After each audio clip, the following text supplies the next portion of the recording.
तो स्वागत है आपका एक बार फिर से नई वीडियो में। और आज हम बात करेंगे भाई एनटीपीसी की 11 अगस्त की थर्ड शिफ्ट का जी के जैसे क्वेश्चन रहेंगे, कुछ मैथ के क्वेश्चन रहेंगे। तो चलिए आज की वीडियो हम स्टार्ट करते हैं। पहला क्वेश्चन था कि विश्व आर्थिक मंच 2025 कहाँ पर आयोजित किया गया था। तो ये जो है 20 से 24 जनवरी 2025 तक जो स्विट्जरलैंड के डिवोस क्लोस्टीरिया में जो आयोजित किया गया था।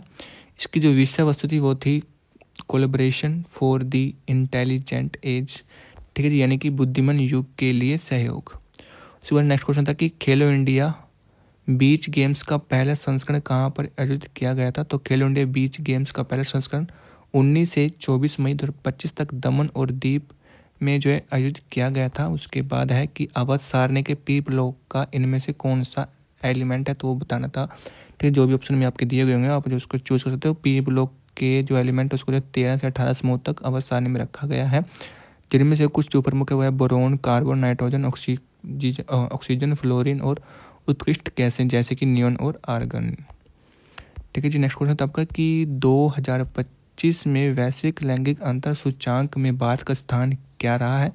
तो भारत का स्थान है 148 देशों में 131 स्थान पर रहा है। ओवरऑल 64.4% है। अन्य भारत के पड़ोसी देशों की स्थिति की बात करें तो बांग्लादेश 24वें स्थान पर, जो कि दक्षिण एशिया में सबसे ऊपर है। भूटान 119 में, नेपाल 125 में, श्रीलंका 130वें स्थान पर, मालदीव 138, पाकिस्तान 148 स्थान पर रहा है।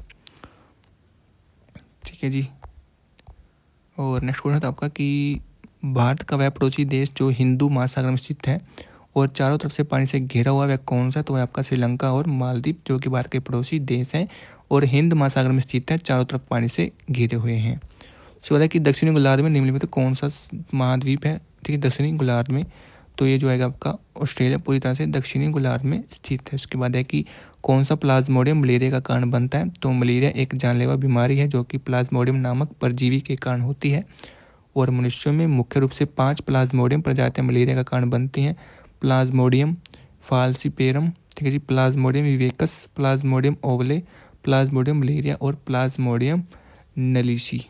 तो मलेरिया किसे होता है। तो मलेरिया एक परजीवी रोग है जो प्लाज्मोडियम नामक परजीवी से होता है और यह परजीवी मादा जो है वो एनाफ्लिस मच्छर के काटने से फैलता है। नेक्स्ट क्वेश्चन है कि बर्फ में कोई धागा पास करने पर वह धागा अंदर से होकर जाने के बाद बर्फ फिर से जमकर ठोस बन जाती है, यह किस विधि से संभव होता है। तो ये आपका नियमन विधि से संबंधित होता है। उसके बाद है कि कंप्यूटर में रैम का क्या कार्य होता है। दोस्तों, जो रैम है इसकी फुल फॉर्म है रैंडम एक्सेस मेमोरी, जो कि कंप्यूटर की अस्थायी मेमोरी होती है। इसका मुख्य कार्य होता है डेटा और प्रोग्रामों को अस्थायी रूप से संग्रहित करना ताकि सीपीयू उन्हें जल्दी से एक्सेस कर सके। उसके बाद है कि the Devi movement is related to which state. तो जो देवी आंदोलन था ये जो है वो किस राज्य से संबंधित था। तो जो देवी आंदोलन है 1920 में भारत के गुजरात और महाराष्ट्र राज्यों में कोली जाति द्वारा शराब और मांस छोड़ने के लिए शुरू किया गया था। यह एक सामाजिक सुधार आंदोलन था। उसके बाद कि मिजोरम राज्य की आधिकारिक भाषा कौन सी है। तो इसकी मिजो भाषा। नेक्स्ट है कि धन विधेयक का वर्णन भारतीय संविधान के किस अनुच्छेद में किया गया है। तो अनुच्छेद 110 में किया गया है। अनुच्छेद 112 में वार्षिक वित्तीय विवरण या फिर बजट का प्रावधान है। उसके बाद है कि मंत्री परिषद और मंत्रिमंडल में क्या अंतर है। तो मंत्री परिषद और मंत्रिमंडल दो, इनमें जो मुख्य रूप से जो अंतर है वो है कि मंत्री परिषद एक बड़ा निकाय है जिसमें सभी स्तरों के मंत्री शामिल होते हैं, जैसे कैबिनेट मंत्री, राज्य मंत्री और उप मंत्री। वहीं पर अगर मंत्रिमंडल की बात करें तो एक छोटा सा निकाय जिसमें केवल कैबिनेट मंत्री शामिल होते हैं। उसके बाद है कि अंतर्राष्ट्रीय आइस हॉकी चैंपियनशिप 2025 में अमेरिका ने किस टीम को हराया। तो स्विट्जरलैंड को हराया था। उसके बाद है कि भारतीय वायुसेना के वायु कर्मचारियों के वर्तमान उप प्रमुख कौन है। तो आपका एयर मार्शल नर्मदेश्वर तिवारी, उन्होंने जो यह पद 2 मई 2025 को संभाला है। उसके बाद है अपाला और 2 शब्द किस वेद में आते हैं। तो आते हैं ऋग्वेद में। उसके बाद है कि 44वें संविधान संशोधन द्वारा कौन से नीति निर्देशक जो एलिमेंट है उसमें जोड़े गए हैं।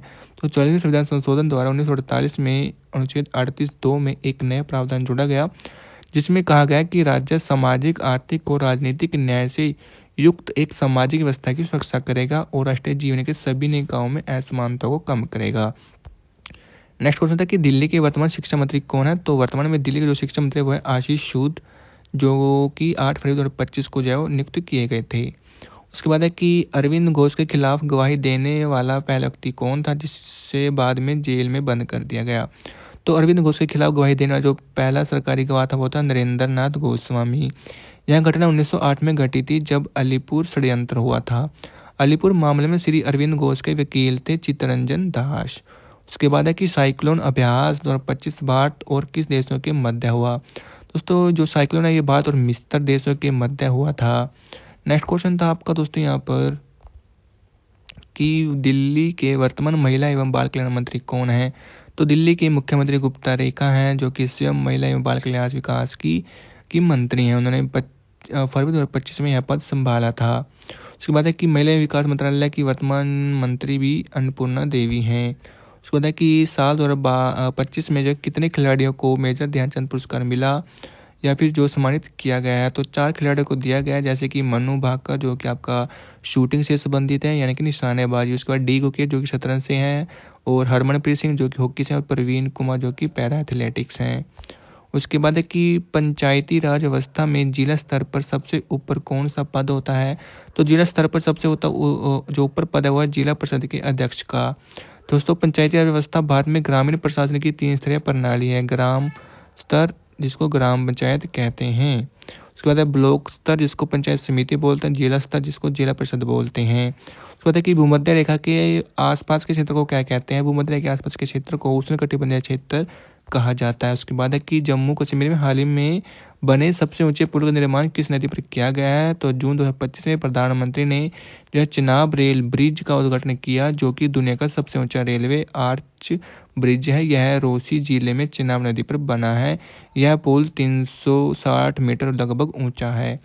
उसके बाद है दोस्तों यहाँ पर आपका कि इमिग्रेशन एक्ट 2025 किस एक्ट को रद्द करता है। तो इमिग्रेशन जो एक्ट है जो कि फॉरेनर एक्ट 2025 में निम्नलिखित 4 अधिनियमों को रद्द करता है। पहला है पासपोर्ट, उसके बाद रजिस्ट्रेशन, उसके बाद है फॉरेनर एक्ट, उसके बाद है इमिग्रेशन को।